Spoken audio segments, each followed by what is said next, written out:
అవని కిచెన్లో వంట చేసుకుంటూ ఉంటుంది పల్లవి. అప్పుడే అవని దగ్గరికి వచ్చి అక్క అని పిలవడంతో అవని ఏంటో చెప్పు అని అంటూ ఉంటుంది. మీ తమ్ముడు భరత్ ఎక్కడికి వెళ్ళాడో తెలుసా అని అడుగుతూ ఉంటే ఏమైంది అని అవని అడుగుతూ ఉంటుంది.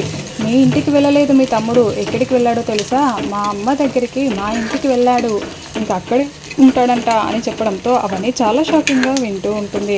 ఇంకా కోపంగా అక్కడి నుంచి బయలుదేరి రాజేశ్వరి ఇంటికి వెళ్ళి భరత్ భరత్ అని పిలుస్తూ ఉంటే రాజేశ్వరి అవని చెయ్యి పట్టుకొని పక్కకు తీసుకొని వెళ్తుంది. ఇలా రా అని. ఏంటి పిన్ని, తమ్ముడిని ఇక్కడికి ఎందుకు తీసుకొచ్చారు, మా అమ్మ ఇంటి దగ్గర ఎదురు చూస్తూ ఉంటుంది కదా వాడి కోసం అని అవని అంటూ ఉంటుంది. మరోవైపు అవని వాళ్ళ అమ్మ హారతి ప్లేట్ పట్టుకొని భరత్ వాళ్ళు వస్తారు అని ఇంటి గుమ్మం బయట ఎదురు చూస్తూ ఉంటుంది.